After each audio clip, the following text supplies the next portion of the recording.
look at like how Yagao is performing against Caps, and then also seeing what Broken Blade can bring it against 369. Well, I'm just really interested to see what kind of approach G2 are going to take this game, right? Because they are now eliminated from the event. We saw yesterday, once it happened to C9, they went with a little bit of a for-fun draft. Are we going to get a serious draft here for G2, playing for pride, of course, still wanting to get another win in the group stage?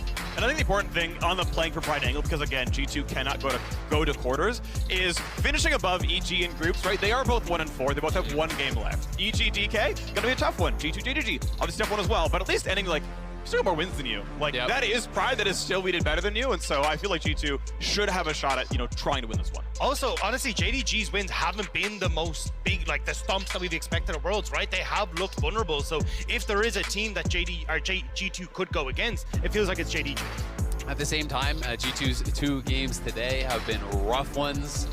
They have been getting absolutely stomped thus far in the games today. So we're going to have to see if they can have a little bit of a bounce-back game here, salvage a little bit of pride. First pick, Maokai here, has been very, very popular for Europe. Working best, of course, I think, for Rogue. Most people looking at Odoamne and the performances that they have had. Still a big hope for Europe.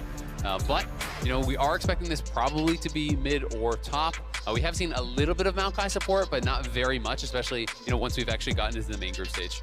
And taking them out as we get the Callista and likely Silas here locked in for JDG. Talking about their stakes here, they are basically battling Damwon for top of the group, right? The expectation is you win out, and then game 6 is 5-1 battle, right? If DK takes that game, you're tied. You tie break for first, you make a battle afterwards. But they're basically racing each other for the most wins in the group. Absolutely, and I actually really, really do like the pairing with the Graves. I do think when you're going to go Maokai top, you want to have some sort of a heavy damage pairing on the top side, right? So that you actually can have a little bit of setup. When people are doing these double tank, jungle tops, I just don't think you actually have the damage to kind of punch through. This makes it pretty risky for any sort of a carry top answer that 369 might want to go towards, because then you have the lockdown from the Maokai, you have the damage that's going to be brought in there by the Graves as well, and it gives you a pretty strong top side. And I think especially when you look at how short range the composition that JDG are going for here is something like a Maokai setting up for Graves, even for the Akali as well, is going to do really, really well. But we'll have to see now as JDG go towards a hyper-aggressive bot side. I expect Kanavi to be playing very heavily down here to make sure that this Callista and Renata can pop off. Absolutely, and now they could even throw a couple more bans down towards Flakka and Targamas, right? Because that is the expected last 2 that they have to draft. Theoretically, it could be Maokai support, but I'm working under the assumption this is a Maokai top.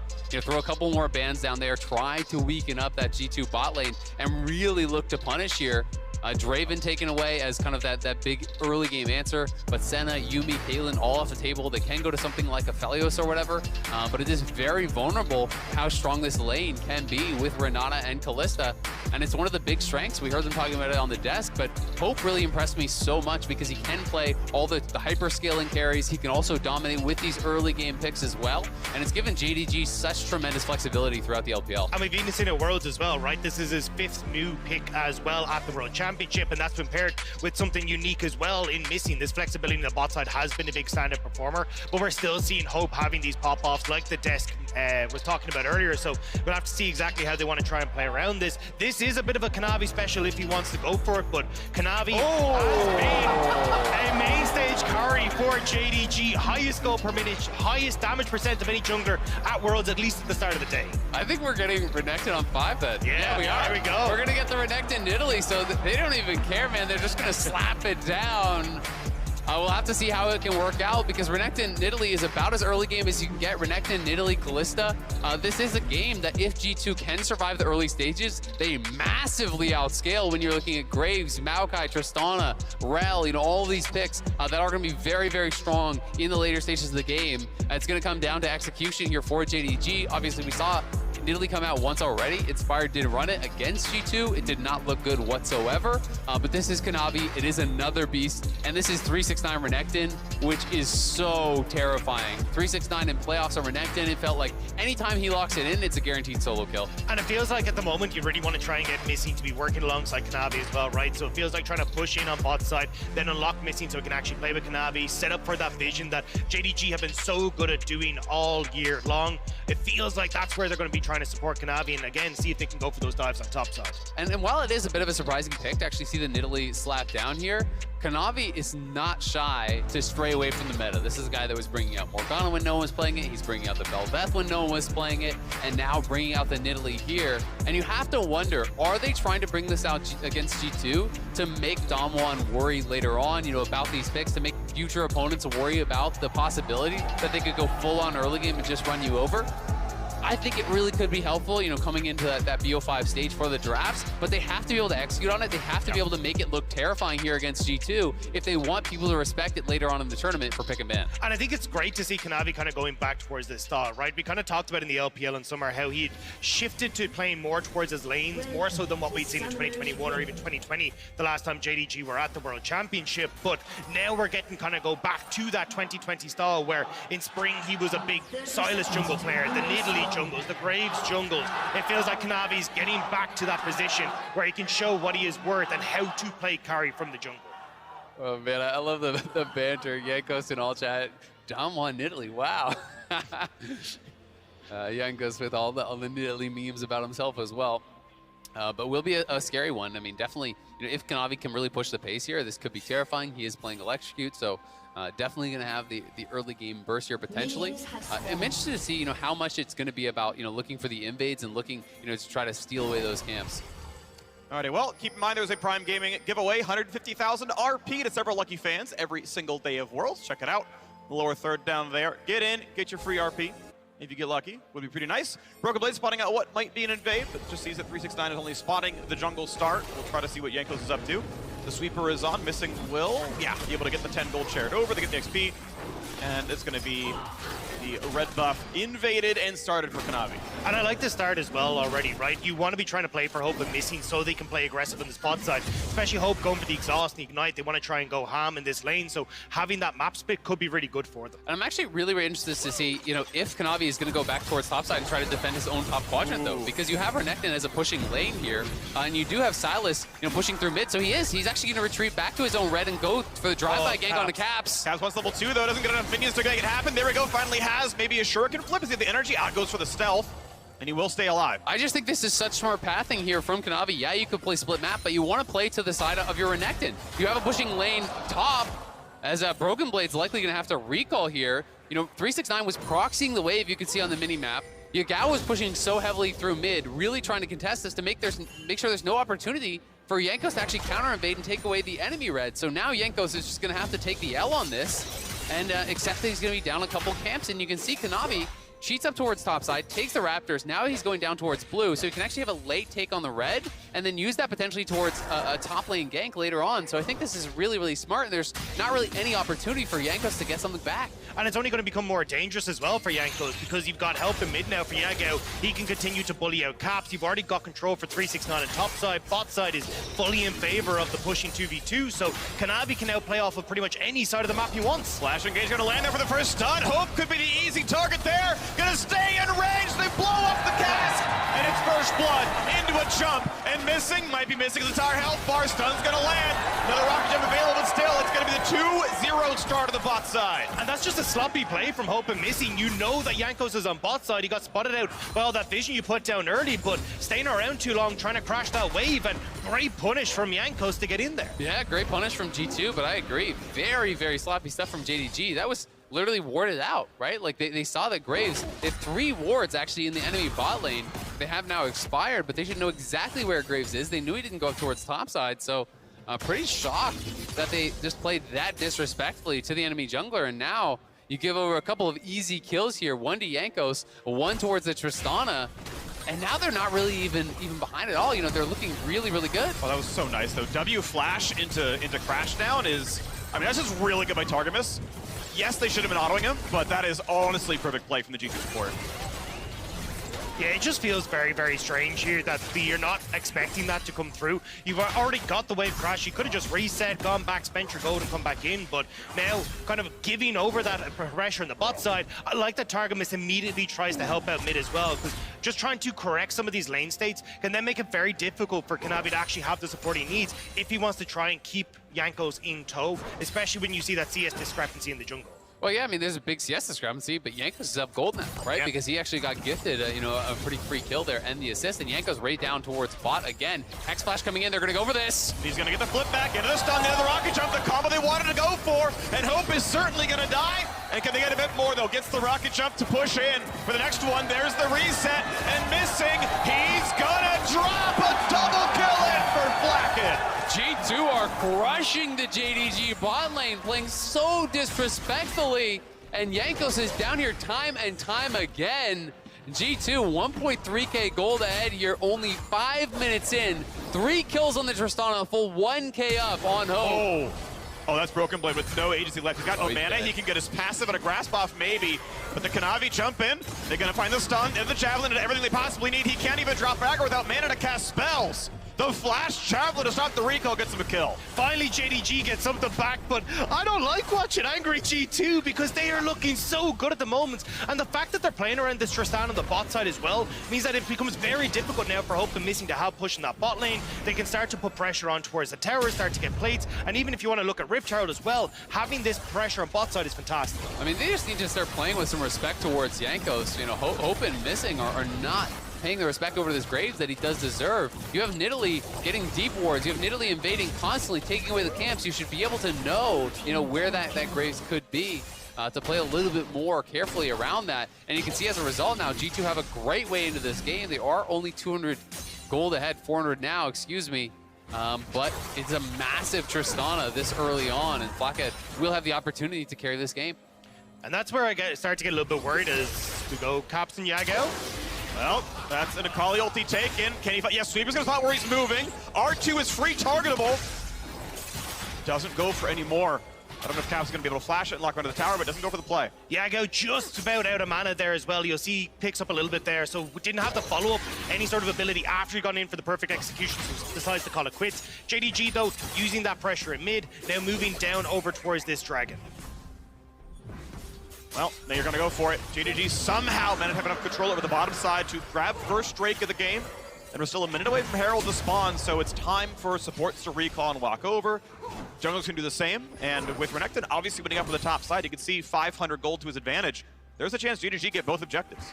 There absolutely is. I mean, 369 Kanavi looking strong in a mid lane about even, but bot lane is absolutely a disaster. And overall, you'd be so happy about this start here for G2. The fact that they are not even just even in gold with the comp that outscales, they're actually up in gold against this comp that is going to really fall off incredibly fast here for JDG. So G2 just need to continue weathering the storm. Only go for guaranteed plays, chill, farm, and just wait for those items to start coming through because it's going to be looking good for them. And just on that note, I think with Rift Herald coming up, I'd prefer to see them nearly try and make a play around bot side. They can spot out Kanavi here, but if JDG are going to try and go for Rift Herald, cool, just like let them have it, right? You go and try and make a play on bot side with Jankos, you can easily trade the 2 turret plates regardless, and if not, just go for a dive anyway and see if you can get even more gold in your favor.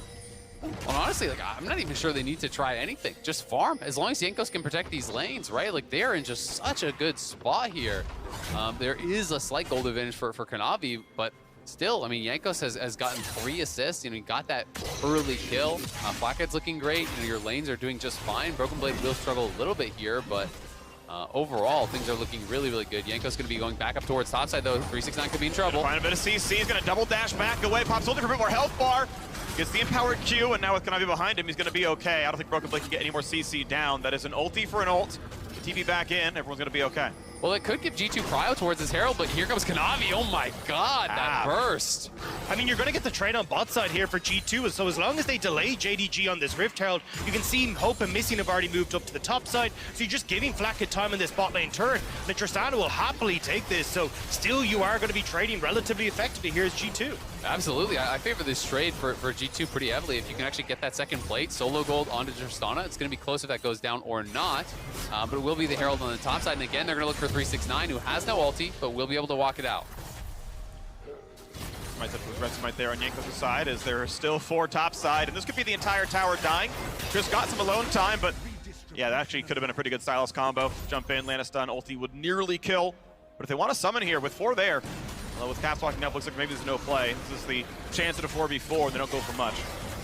I'm surprised to see them commit so many resources up towards that top side, though, for G2, right? You'd already cleared the wave. You had your wave pushed into mid. Caps could have tried to get a turret plate for himself. Instead, now, we're having Yagao trade those plates on the bottom side, getting kind of an answer for what Tristan had already taken, and now you're putting Rift Tower top. Yeah, I mean, they really want to push for this tier 1 tower, for this first tower here, to try to, I think, force G2 into taking some sort of a fight. They want to fight. Triss is right behind them with a Kraken Slayer done at 940. Targamas would love to find a flash W. You can see Hope's early flash. Targamas, he really wants some kind of engagement. This is not going to happen. Pretty much anything that he picked on would have died to Triss with a full combo, but it's going to be a bot wave dying to bot lane tier, to the bot lane tower, and top lane tower itself dying. Yeah, and Caps actually roamed up as well. Yagao, may be able to get a plate off of this. We'll see if he feels confident to actually step forward or at least stay in range as this plate does fall. But that's a plate bought for Yagao. Then he comes mid, pushes that in, gets the plate there as well. So, Yagao getting about a kill's worth of gold over this last minute. And that's not even including the first strike that he has there as well. So he's going to be very quickly accelerating. You can see there just on the left-hand side of your screen, 4,000 gold for Yagao. Quite a substantial amount, 600 gold over Caps as well. I mean, Flackhead's leading the charge, so he's definitely going to be the one JDG need to be worried about, especially if you start to get more of these turret plates. Oh, Kanavi over the wall spots one. Does not land on target. Good sidestep there as the turret still takes its shots. We are still pretty far away from turret plates dropping, and Flackhead again. Literally up a mythic on his opponent right now. Yeah, I mean, Hope hasn't been back to base in forever. He just has that early Vamp Scepter here, so JDG do not want to fight around Hope whatsoever, but that is not the spot you want to be in here with the Kalista. When your Kalista is just kind of praying for little bits and scraps of farm here, it's really a bad spot. And that's why I love the way G2 are playing this. They're consistently keeping Flackhead out on the map. They know that in 30 seconds, Dragon is up. Well, if Kalista doesn't get a reset, well, we just have that mythic advantage for the team fight. So that's actually somewhere where they can try and use that advantage. Even here, Flackhead and Targamas trying to see if they can stop Hope from resetting, knowing they can use this. No chance they're going to walk away from the top lane right now. They love to get the turret to kill. Seems to be die any farm down there. Only a 6 CS difference among the top laners. So those who actually shoves the wave in. Brook will have to get his back. A pull in, not bad. Targamas half HP. But now with Handshake down, Triss should feel safe. But Flackhead, I don't know if he doesn't know where Nidalee is, but he is unwilling to attack a tower while up a mythic. Well, no, and they actually spotted Nidalee on the bottom side because he was actually scrapping with Yanko. So they did know that Nidalee was down there. He's now Doom Dragon, on the scuttle here. But definitely Flackhead playing, pretty carefully, to say the least. Cab stepping forward, does have ulti advantage as Yagao spent the stolen ulti there, but will be likely looking to reset. And JDG, I think, really have got to continue playing the objective games, stacking these up as fast as possible, but it's a stolen dragon. Yanko's huge. That's going to buy him a lot of time if it is going to be a race through the early game. Doesn't get hit by much more. Might have to ulti to get away. Actually, it's the E back regardless, and it's just out with a Drake steal. Beautiful. And it looked like the smoke screen was really what made the difference there. Drops the smoke screen on the Nidalee, so he loses vision of the dragon, and now Caps looking for the kills. Dives in for a lot. Missing could be the target. It's a nice ulti across to buy space. Because the flash away has a blast plant, but Caps still in the chase. Auto Q might kill. Auto Q. One more is going to get him for sure. No, the shield. But they're not going to get him back in time. The bailout, I don't think it's going to happen. There's one, and they're chasing in for the next two. A double kill in for Caps, and Yankos gets the second. JDG commit to try and save Missing, but G2 were there and waiting. Targamas with the engage sets up a massive play for G2. That is so much gold going over in their favor. That's a huge play for G2. Going to be looking really, really good in this game now. 13 minutes in, and you are down gold still with Kalista, Nidalee, and Renekton. And Tristana pushing for free up on top side. So now the gold lead just going to extend that much further here. Flackhead going to be able to take another plate. Has a couple thousand gold to spend. He's 1,700 gold ahead of Hope. It's brutal. And this is what we were talking about for JDG, right? Oftentimes they just kind of see blood and go for it. And this was where they kind of took that step too far forward, trying to get on towards Yankos.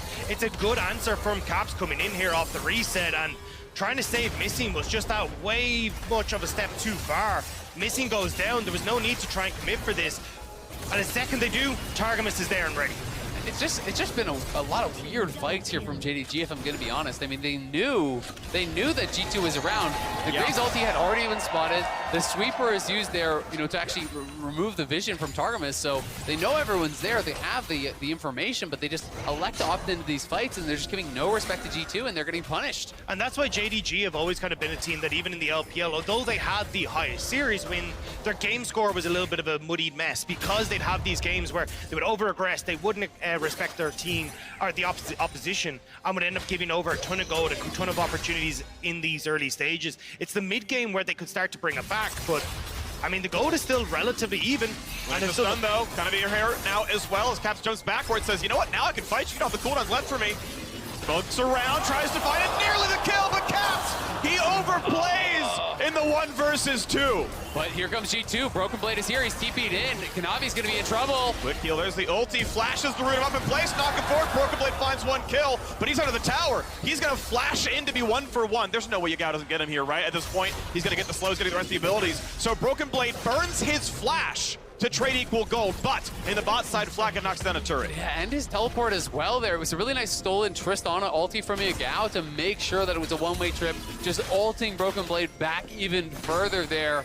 Yagao getting paid off of that. 2 kills back-to-back. Caps tries to get really aggressive here. Does end up paying the price. Yagao is really like the only character, you know, that can kind of scale very well here for JDG, you know, arguably missing as well. So there is going to be a lot of pressure on Yagao to get things done in this game. And I agree with you, Jagda. You know, it is more the mid game, the late game where JDG really do excel. But the problem is the compositions in this one, right? The compositions are so heavily in the favor of G2 that if G2 can play, you know, relatively evenly throughout this next 10 minutes, it just should be their game. Caps gets the grab with reinforcing to the Krugs. They will not go for any more on the G2 side. Not sure if they had any vision, but it doesn't matter. It is going to be the second Herald claimed here for JDG. Minute 15 to go until the next Drake spawns. It'll be either team's first Mountain Drake. And we're gonna watch that 1v2 from Caps again. Nearly kills Kanavi, doesn't work though.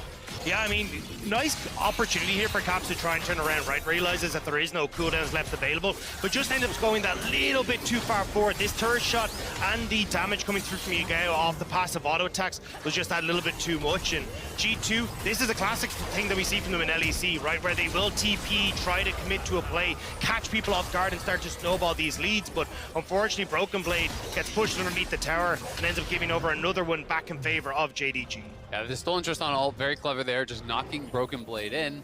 But it is G2 tied on Dragons here, 30 seconds until this one is going to spawn. And Flacca, you know, very close actually to his next item. Yeah. Kind of weird that he picked up an additional crit cloak. He could have probably been towards PD. I know that they're relatively efficient though, individually. So the build he's going for is Zeal to Lord Dominic. It's Yeah. a very common like tank busting build, but obviously Renekton has gone forward. Renekton doesn't have the most armor, but we'll see what he goes for on this one as to move around, and JDG need to fight for the river. Do they get outscaled? Can they fight now in the mid game? 17 minutes. Herald 7 in mid will not quite kill the turret, but they can always run back and get that gold.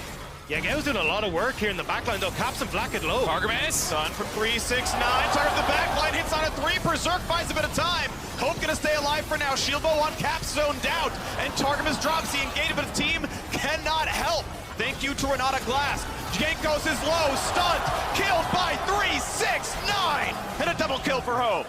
JDG pulling it back here, winning the team fight in dominant fashion. It was a big engage from Targamas, but he goes over the wall, and Missing's ultimate bought them the time they needed. The hostile takeover was clutch there. And I love the idea initially from G2, right? You look at the screen, you're like, oh, JDG are super spread out. Yagao is stuck bot side, we've got control over River. Let's try and make a pick onto Hope with Caps. But unfortunately, because 369 was there, Caps actually can't get the pick. And suddenly you've invested so much into trying to kill the Callista, you've nothing left then for the upcoming team fight. Yeah, and I mean, there was just so many tools available for JDG there. You know, we can watch again. It's about this flank coming in, you know, on the side from Targamas here, looking for that angle. Does find the engage on this big clump, but then watch Yagao here. Yagao has stopwatch. Missing pops the ulti, then gets pulled in by the Callista ulti. So really great timing on that ultimate from Renata Glass. If he didn't actually get that off prior to getting Callista ultimated, this could have looked like a very different fight. And then 369, as you say, is just zoning out the carries there. There's no follow-up for G2. Yeah, it was super hard. And then once you're on the chase here for JDG, you've got the spears that are landing from Kanavi. And this is what we were kind of talking about for JDGs. When they get to the mid game, yes, compositionally, definitely I agree. Late game favors G2, but they are so good at finding these moments to pick their fights around objectives, control vision, especially when they just tend to overload one side of the map and look for picks. So that's what we have to keep our eyes on now to see if JDG can take that lead and that 4K gold lead they've managed to find for themselves and keep this pace up.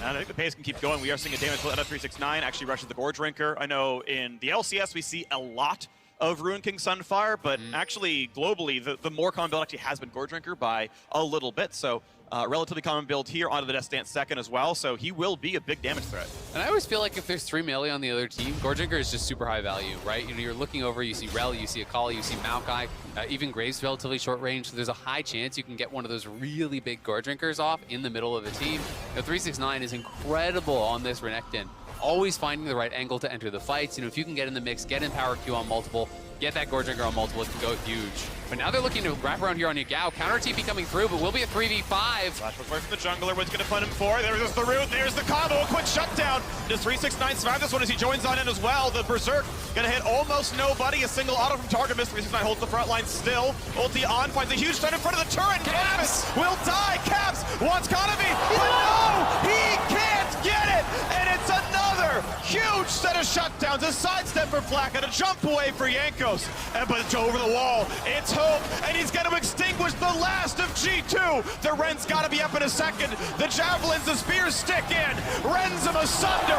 Flak it drops, and an ace in the top jungle. The LPL champions will not go down. And immediately they turn on towards the Baron. It looked dreadful for JDG as Yagao explodes, but they can turn it around, and now they'll get the big purple worm. Oh my god, JDG gets so much off of that fight. It was looking good for G2, and they're going to try to TP in again here with Caps, but Yagao should be able to walk it out. Caps doesn't even have an ulti, so... Backwards E, yeah. I mean, if there was no... Okay, flash for it. There's a stun out of Targamas. W over the wall, they're going to get the CC, but is it enough damage is the problem. He steals Rel ult himself. Gets a bit more damage done, but he's lower and lower, and Caps lands his second shuriken flip.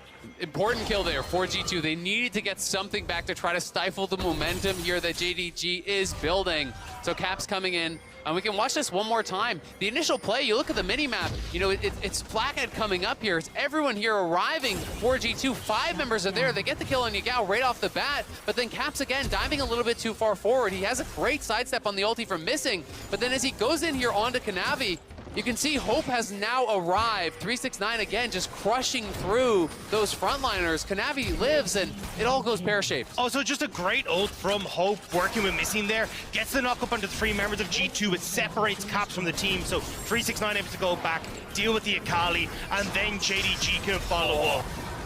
Javelin toss, thank you very much. A little bit of Void Staff now on the Nidalee, and this is absolutely massed out of JDG. They're a minute away from the 3rd Drake. I mean, at the end of the day, Flathead's lead is now gone, right? He was enormously ahead earlier in the game, and he's now down about 500 gold individually to Hope. So the advantage is no longer there whatsoever for G2, and they're just going to have to hope they can hold on somehow, some way here, as JDG are pressing and pressing heavily. Flathead then pushes lead. The top lane at 10 minutes was Kraken Slayer to Vamp Scepter. Handshake gets put on cooldown, and he's like, I can't hit the turret. What if he auto-attacks me? And it's like, dog, you win that 1v2, and just did nothing. G2 did not push their lead ahead, and now you got this game with 6,000 in JDG's favor, unable to use Flathead's lead to get ahead, and JDG about to just crush him with team fights. But the bright side for G2 is they still do have that incredible scaling if they can try to slow down the game a little bit, play through sides with their soul laners. You can see Caps heading up towards top side here, looking for that tier 2 potentially well, who's to deny the wave. No one is mid right now. Flathead and Targamas get zoned out, so they're going to give that up, and they're going to lose the tier 2 bot. It is against the Baron buff, of course, but never something you want to see as a G2 fan. No, especially when they had, you know, members that could have tried to move around, but the fact that they managed to zone Flathead and Targamas up on the top side now gives JDG access to mid, to bot, to Dragon as well. And I mean, JDG just playing out the map state better right now as 369. Oh, he's taunting them with the recalls now. Wonder right Branches Veil with the smoke, we don't quite land at those. It's going to be a red buff taken away, cleanly done. There's the 3rd Drake for JDG. If it wasn't tough enough already, Caps about to find himself dead, jumps as far away as he can, but Kanavi lands the Javelin toss, 3, 2, and 7. The spears are heat-seeking in this one. Kanavi making it work on the Nidalee, and JDG continuing the push. They're shoving down bot here with 369, who is going to be doing really nasty things in this 1v1 at this point. Yeah, looking for a bit more there is Broken Blade going to find himself a root. He's trying to run away, and the rest of the team going to zone out the reinforcements, so he will indeed live. But no mana has to regen onto the base, and with Caps dead as well, this is 5v3. Look at middle inhibitor. I mean, they'll be able to get middle inhibitor. 369 is push on bot, so they can just send themselves on over towards that one as well. I mean, G2 crumbling now. We were talking about JDG being behind, but suddenly we hit this mid-game, they get that slight lead, and they are powering home. Well, and we're just seeing the difference in team fighting, right? The difference in coordination. JDG, just outplaying in these 5v5s. G2 did have some really clever pathing and were able to punish some mistakes early on from Hope and Missing in particular, who really got put way down, by some great ganks from Jankos. But, not been able to kind of hold even in some of these fights. And it's been some near misses at times that have been the difference, to be fair. Caps chasing a little bit too far in bot lane, not able to kill Kanavi. Then again on top side by that tower, trying to take down Kanavi, not able to get those kills. It's been these slim margins that have turned into great leads for JDG. And it's been a similar story to what we saw in JDG versus EG, right? Where EG get these early leads in the bot side and Kanavi goes, right, I'm just going to hyper-focus on this top side. Gets a big lead in the CS for himself, manages to play around 369, gets Yago into a decent position, is still picking up Rift Heralds as they go along, and suddenly that's enough to just get JDG that slight edge, buy them space and time where the gold lead's relatively even until they can get to these later Dragon fights, and that 5v5 explodes. Well, and you just look at the top lane now, right? Check out the itemization difference between these two top laners. That is a 5,000 gold lead between those two individuals. 4369, who for me is the best top laner in the world. I think this guy is truly unmatched up there and is showcasing his power in this game. Has the early 3 items, working towards a 4th here already, and he's going to be so difficult for G2 to actually deal with. He's tanky enough with the Death Dance, Goredrinker, and Randuin's that you can't just burst him down, but you also can't ignore him. Well, they're going to try a little something. They don't quite get the stun as Caps jumps to melee range. 369 pretty fast in the slice. And that means for G2, no dice. I mean, it's a nice attempt from G2. Maybe if you can get him, you can start to put threat onto the tier 2, maybe onto the base for JDG. But now with that, this is the downside. You've committed so many members to bot side. JDG get to keep pushing top side. They're getting vision control for Baron. And now it becomes nigh on impossible for G2 to actually try and contest this. Poke ult out of Yugao, doesn't do much with it. But now with a handshake, that's got to be a death. Jankos is burning. A little bit of health left, but I think the Ignite will kill. Last tick will not survive with a sliver of health. That's actually really important because the Baron is spawning here, so if he goes down, JDG would have certainly just started that right up, but they're going to anyway. 369 has actually TP'd in. They're going to start this on spawn. They know Jankos needs to walk back out of base, and there's no vision for G2, so they have to slowly encroach in. It's going to be too late. Going to march into a 4v5 with already 3k health left on it. You've got no smite. There's only a fight to be had at all, and they're in range. They don't get the Baron, but they sure as hell get themselves stunned. G2 are too late to do anything but watch their teammates die. 1-0 so far, 369 in for a second stun. Javelin's gonna land, Targamas buys a second, but it won't be much more than that. The second death is already there. Make it a third. Caps is here to serve himself up as well. He's got nowhere else to go. A triple kill for Kanavi. Then Jankos nearly died in the base, but now just sees he's got no one left to help him. JDG will TP down to the bottom side. With the second Baron, they will look to close out this game. Down to the final turrets, the final nexus. JDG will go for 5-0. The fight for first place in the group. The only way they could lose that is if they get forced a tiebreaker. They have complete control over their own destiny. So far, undefeated the World Championship. The LPL champions, one of the favorites to win the entire thing, have still not dropped an entire game. G2 can watch the end of their tournament lives, a 1-5 record. The winless week for the LEC sadly continues. Their hopes rest on Rogue, and JDG still first in the group. Just such an